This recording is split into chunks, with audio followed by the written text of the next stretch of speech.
Hello, and welcome to Telling Your Asset Management Story. Today, we're speaking with Gregg Clarke, who oversees asset management for an enormous portfolio of campus facilities at the University of Florida. Large universities often function like small cities, with thousands of systems and hundreds of buildings that all need to operate together. Gregg's career began in the trades and has grown into leadership roles focused on long-term infrastructure planning and renewal. In this episode, we'll talk about the challenges of managing facilities at scale, the importance of workforce development, and how data and technology are helping institutions move from reactive maintenance towards more strategic asset management.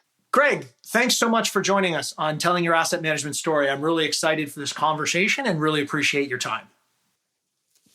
So the asset management, our story here is that we have approximately 1,000 buildings with like 20 million square feet, a variety, academic, research, student life, housing. We have utilities.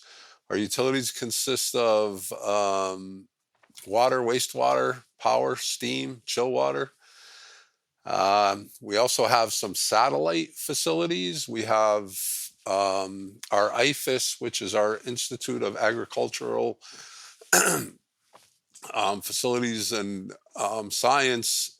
We have places in every county of Florida. So we have a multitude of buildings and assets throughout Florida. Our totals probably are about $2.5 billion in assets. On the main campus, like I said, we have about 1,000 buildings with 20 million square feet, and we spend a lot of time as far as trying to maintain these assets with the minimal funding that we have, and we prioritize it, right? Unfortunately, we know how resources are between labor and skilled people. It's hard to get. There's a lot of competitiveness in this region as far as people go. Who are your main competitors, Gregg, if you don't mind me asking? So we have hospitals. We have the VA hospital, right? We have the North Florida Regional Hospital.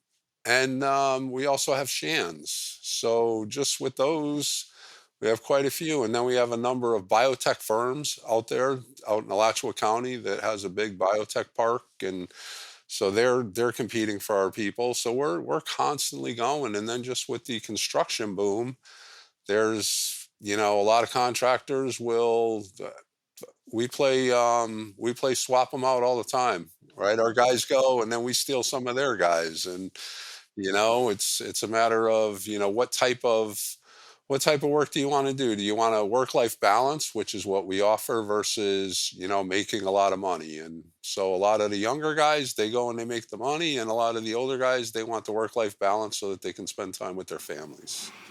I guess one of the upsides of that is the young guys cut their teeth and get the experience at somewhere else. And then as they get to that point, maybe you can pull some of those folks in once they've got a bit more experience. It's funny that you say that, Bill, because we've had a few of our employees where we've trained them, because we have a training center on campus where we have an apprenticeship program where we'll take our custodian grounds teams and develop them into like our trade mechanics. They get the training, then they leave because they see the better dollars on the outside. And then they start to have families and they realize that, hey, I need the insurance. So here we go. Please let me come back, Yeah. It's a testament to don't burn any bridges when you leave somewhere, I'm sure, right? So that door doesn't close in the future. That's awesome. So Gregg, one of the things that I find fascinating about folks in facility and asset management is that very few 4 and 5 year olds are running around going, I want to be in facilities, right? So I love to get a little bit of just an understanding of the journey that you took to get from that 4 or 5 year old kid who probably wanted to be an astronaut or a baseball player or something like that to the University of Florida. So it's a unique journey that I had because I had started out. My dad was an engineer, so he wanted me to go into engineering, and Like you every know, engineer wants their kids to do, right? yes, yes. And but the sad thing was is that he was working. He would leave at 7 in the morning and get home at like 7, 8 o'clock at night. And I said, yeah, I'm not going to do that to my family. So what I ended up doing was I took a hard stance when I got out of high school, and I basically said, no, I'm not going to go to college. I'm going to go in the military. So I went in the military, into the Air Force. And then after that, once I got out, I decided that um, I wanted to work with my hands. So I went to trade school for HVAC because you learn three, basically three trades. You learned the plumbing, you learned electrical, and you learned the heating and air conditioning portion of things. And so I did that for a few years and opened my own business and had that for about 5 years and then hit a recession. So then I decided to do some project management for the VA hospital up in Connecticut. And I did that. And then they asked me to go in house to manage their maintenance shops. So I went ahead and I did that. And I did their utility plant and that sort of thing and managed a bunch of people. Well, then Yale University turned around and called me up and said, hey, are you interested in doing our building automation system, being our manager? I ended up going to Yale. In 2 years, I was brought up to an assistant director. And then I'd said to my boss at the time, Rick Maffei, I said, Rick, what is it going to take me to you know, get a promotion? He says, you got to get that paper. I said, what paper is that? He said, oh, you got to get a degree, you're in a higher ed institution. So I decided to go back to school at 40 That's years awesome. old. And That's awesome. yeah, and then liked the school, so I ended up going back 2 years after that and getting my MBA. And so then I stayed at Yale for about 18 years. Um, was looking for something different just because it got kind of mundane, the same thing day in and day out. And so then I applied to 4 schools, got selected here at UF, and the rest is history. I've been here for 12 years now. So, Wow, that's awesome. So the business you started was what business were you in before the recession kind of threw it so for? it was HVAC. So I had a partner. Unfortunately, my partner didn't like to put in the time that I did, so and I think a lot of people find that when they go into partnerships and stuff that sometimes it's not an equal effort. And so basically, I asked him if I could buy him out. He wanted the business more than me, so he bought me out, and that's when I ended up going to the VA and just subcontract and project management for a Interesting. while. Yeah, it's Dave Ram. I'm not sure if you listen to Dave Ramsey, but Dave Ramsey always says the only ship that doesn't sail is a partnership. So that's Yep. his sort of joke there. Well, that's a really really interesting journey, and first of all, thanks for your service, especially this time of year, and your journey, and you're going back to school, later in life. That's what a great story to tell, from where you were to where you are today. So I think that's hopefully inspirational to folks that are listening, and maybe some folks that came up through the trades but are now looking to make that next step. What was the hardest part about going back to school at I think you said you're around 40? Yeah, it was the time commitment. Yeah, So I worked all day and then I would go to school at night, right? yeah. And minimal vacations because I had school and I had kids that were in there. Probably, I think they were like 8 or 9, and so they were doing sports. So it was trying to get to the sports and also do the school work and everything. And so it was interesting. And I think the hardest part is trying to learn again, right? Trying to get used to putting that effort in and understanding. But with that being said, I did end up with like I cum laude out of my bachelor's, and then I Nice. ended up having the highest GPA 4.0 with my MBA Wow. and got the Wall Street Book Award Oh, for wow. yeah, for being top of my class. That's So awesome. that was Congratulations. thank you. That was kind of an honor to get that. I mean, what it's done for me here though, Bill, is it's helped me out with understanding, like, the guys respect me because they know I've been in the field. I can help them Hmm. out. There's times that I come to work and I will throw a pair of jeans on, work boots, and a t-shirt and go work with the guys and show them some of the things that I learned in the trade. And, we have a really good relationship like that. So throughout the organization, I'm able to have good conversations and have conversations at all levels without creating any creating any heartburn or anything like that with Sure. anybody. Yeah. There's no us and them because you're them with everybody, right? Yes, sir. That's a really cool spot.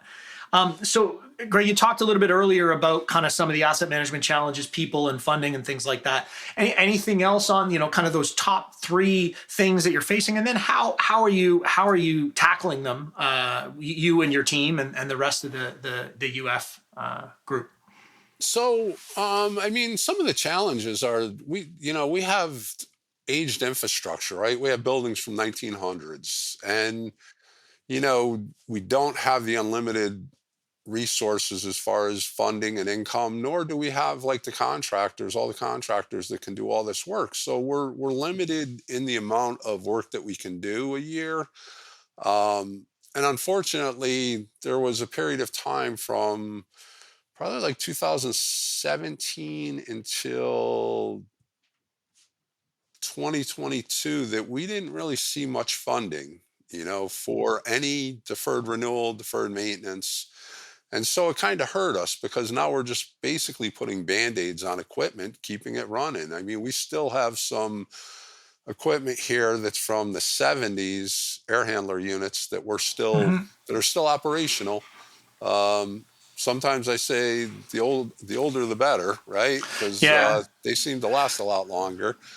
And you also have competing priorities, right? I mean, the institution's large. We have research. So going to our administration and saying, "Hey, we need this," and they're looking at doing, some research and, what are we offering for the students. We have to make sure the student experience is good. So it's a matter of doing a balance with a lot of this funding. I mean, some of the other stuff is like your workforce capability, right? I mean, we have some older guys and we have some younger guys. The younger guys, they're good with data and everything like that. They don't have Hmm. the past experience, right? So I mean, in It's a bit of a today's day, trade-off, right? exactly. In today's day Yeah. and age, right, you have the older equipment that doesn't really have the technology built in to tell you, hey, this is a fault, right? Here's your fault. It has a microprocessor, and I'll tell you, okay, you look here. It's interesting because I had a refrigerator at my house, brand new refrigerator, where a guy came in. I was having a problem with my ice machine, and what he did was he plugged in his device, and it tells him, here, this is what you need to look at, right? Just like that. Not, Yeah. it's where years ago you didn't have that, right? You'd have to take a Yeah. multimeter and go around, or thermometers or what have you, and test this equipment. So kind of that's some of the stuff that we have problems with. Now, to overcome those things, we've done a detailed condition assessment, right, for checking out systems and making sure that we understand what the life cycles are. Then we take that data and we kind of compare it to our work order data so that we can evaluate what the equipment's doing, how much it's costing us to maintain, and prioritizing what stuff has to be replaced. And the other thing is that we struggle with a little bit is just the change in programming in the buildings, right? Because there's been such a change in what they do in these buildings today that some of the equipment doesn't either is oversized, undersized, doesn't perform to where it was because it degraded over the years. You have your building envelopes, right? roofs. You have your 100-year-old buildings that need repointing and leaks coming in from the outside. And then, of course, in Florida, we have the hurricanes. So that doesn't Yeah. help us out too much with the horizontal winds and everything. Yeah. And, so I think that from that perspective, I think that we're, always working through and trying to strategize and come up with a plan long term to complete some of these problem areas that we can address. And then so from the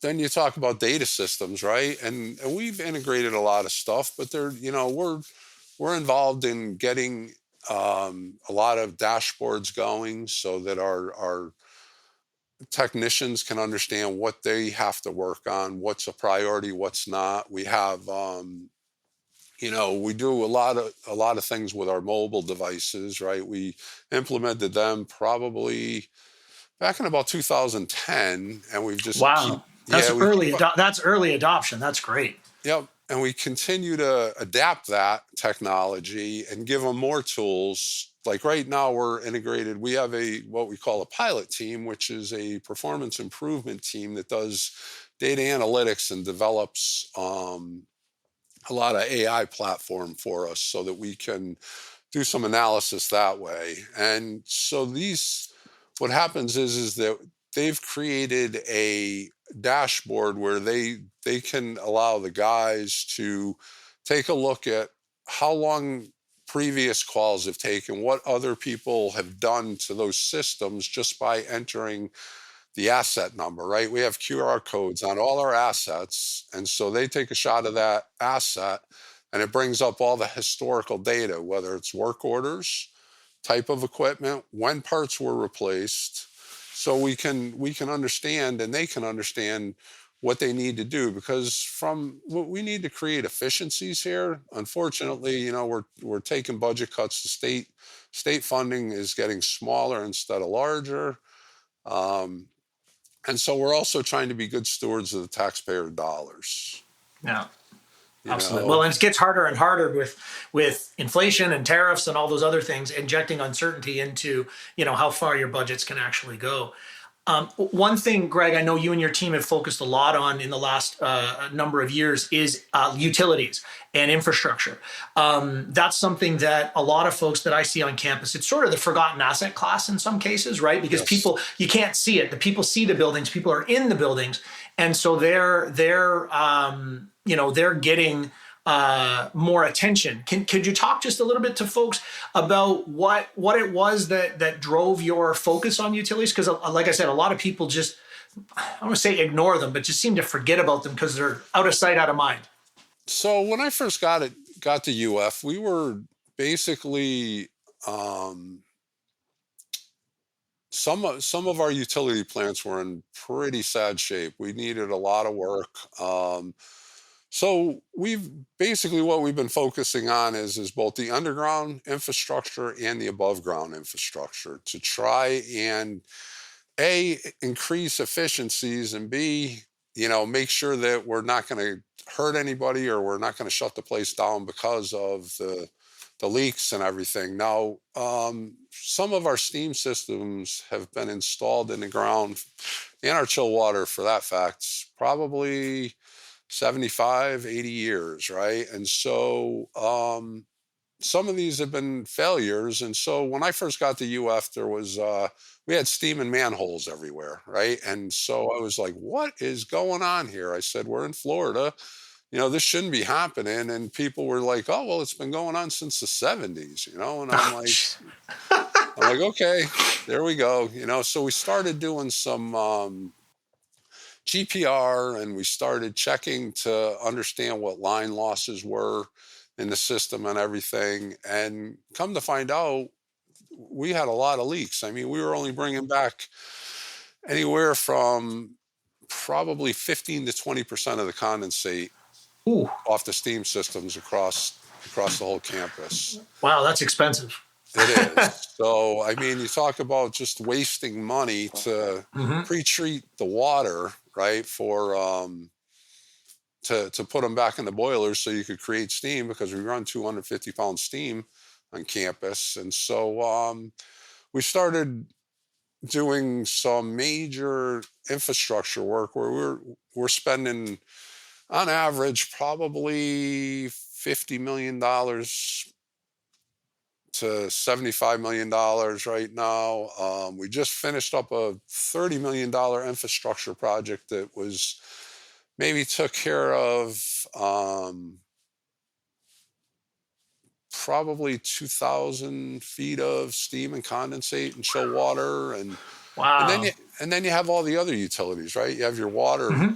right? You have your sanitary. We have reclaim here because we have our wastewater treatment, which we Oh, okay. utilize the reclaim for irrigation. And so we're constantly having to either repair leaks or replace piping so that we don't have the leaks. And so I mean, from our maintenance budget, we're spending anywhere from $500,000 to $1 million just in repair leaks, replacing expansion joints, valve replacements. We have so many manholes on campus that need work that we've addressed a lot of those by just replacing them, right? And running parallel lines so that we can keep the old lines in service until we can change over to the new. And we have a lot of backfeeds on campus too, where we can backfeed a lot of different utilities just so that we're able to be a little versatile. And so if we That's do have a good. leak, we can service Yeah. buildings, right? Well, no, well, I think that's really that's really interesting information because, as I said, a lot of folks, it's just we fix it when it breaks, and we're not trying to get out ahead of it, and not only managing all that work, but then managing the disruption to campus and keeping campus life going while all of this work is going on. I'm sure it's been a big challenge. For you and your team, and but well worth it in the long run from both the cost savings and risk management and planning perspective. So, Greg, you already talked that you guys are already heavily investing in AI today. So looking from beyond today to the next 5 or 10 years, how do you see facility and infrastructure asset management evolving or changing, or even potentially how will it be the same as we move forward in the next decade? Well, I think, partially, right now in today's day and age, right, we're still in the, reactive and preventative mode. I don't think that we've gotten, I mean, some schools may have gotten into some predictive analysis and things like that, but that's few and far between, to be honest with you. A lot of the schools I talk to don't have that capability at this point. So, A lot are still struggling to get the preventative done that they want to get done. Really is yep. what that's my experience. So, yeah. And so I think that, going forward, I think as, AI advances and people start getting used to it and comfortable with it, I've been doing a lot of speaking on AI at different conferences for APA and others. And, the funny thing is that after I speak, people come up to me and say, well, where do you get started? Right. And so you have to kind of, and I tell them it's baby steps. You can't do it, you can't flip a switch and you're there. You just have to start doing it nice and slow. And, you're going to fail at things, and you have to make sure that you just keep on trying, because it's not, there's no secret sauce or anything for this. It's trial by error for a lot of that. So, and then the other thing is like, I think from a data and systems integration standpoint, right?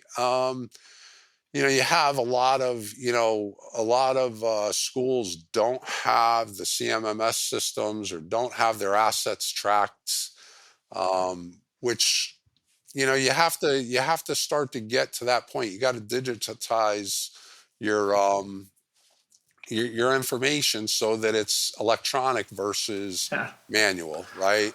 Yeah. I Yeah, mean, AI can't do much without data, right? If there's nothing to exactly. analyze, absolutely. Yeah, no, that's a great point. So I think that, I think at some point in time, you'll probably see digital twins everywhere, right?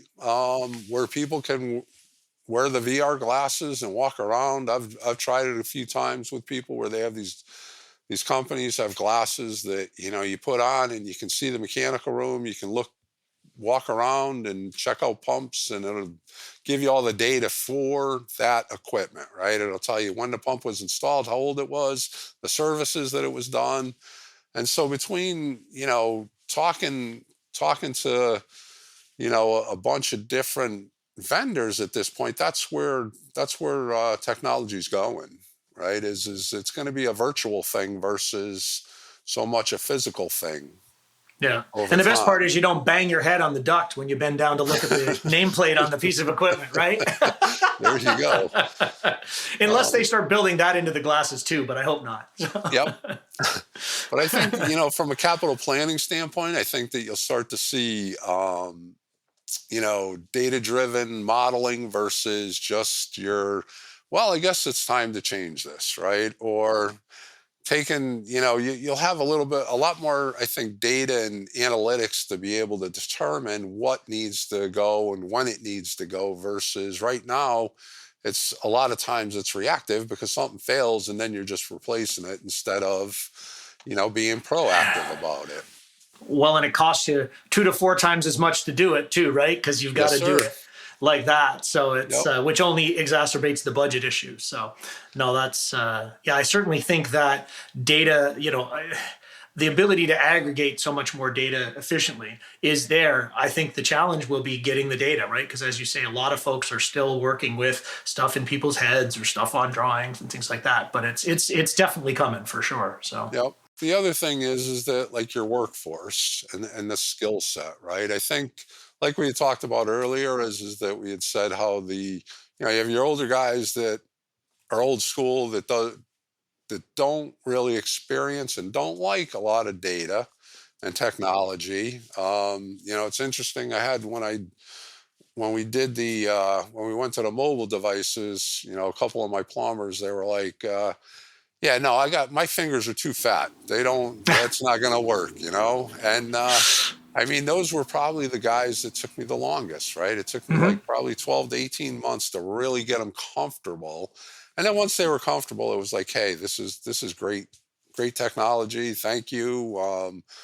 But it took them that long where, I mean, you have the younger guys, they're growing up with electronics. They're growing up with these devices, right? These gaming systems that, are phenomenal that they can, you put them in front of a screen like that and everything, they can make things work, but they're also the guys that need those prompts to say, hey, go look at this point because this is your problem type of thing, where they're not like the older guys that can go out and troubleshoot old school. Yeah, they just hear it. They just hear it, right? Or they smell something and they know what's wrong. That's the stuff that AI is never going to replace, right? Is that intuition and that understanding and things like that. So, and that's a problem for us because of the type of equipment that we have. We have a lot of older equipment and we have a lot of newer equipment. So it's trying to create that balance.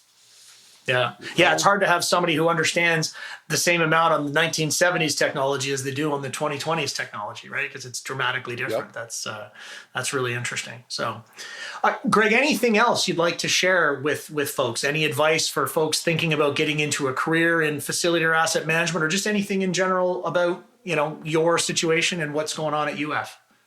No, I think that, I think a lot of people don't understand what's really entailed in facilities management, and so it's getting those voices out. I mean, I talk to Lalit Argwal from Apple all the time, and and I tell him we need to get that message out of what does facilities management consist of, because it's not just cleaning and maintenance, right? It's a whole plethora of things where you have to be strategic about things, understand utilities, you got to understand buildings, you have to understand projects. And when you get into this business, it's not where you're just going to walk in and it takes years to learn everything, like especially an institution like the University of Florida, right? Oh my gosh.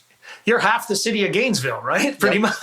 And I tell people it's going to take you all of 24 to 30 months to really understand your job. And people will tell me, oh, yeah, it's only going to take me 6 months. And after they've been here for a while, they're like, oh my gosh, I didn't realize that this is, you were true to your word when you say that. And but it's an exciting and it's a challenging business that you don't do the same thing every day. I mean, if you wanted to be doing the same thing every day, you go to a manufacturing plant, right?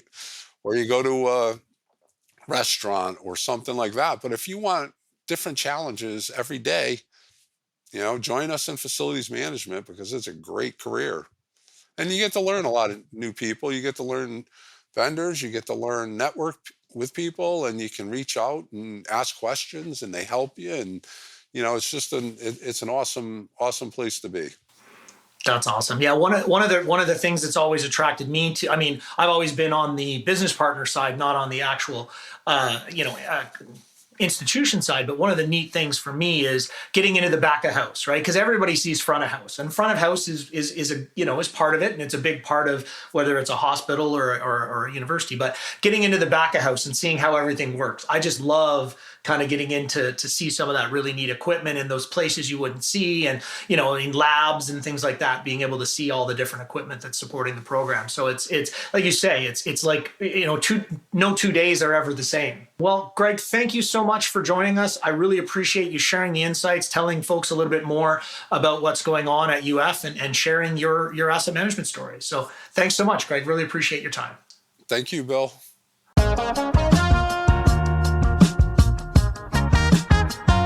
Gregg, thanks again for sharing your story. Managing infrastructure at this scale takes a combination of technical expertise, leadership, and long-term thinking. Your experience highlights how asset management is evolving into a strategic function that helps organizations make smarter decisions about their buildings and infrastructure. Thanks for joining us on Telling Your Asset Management Story.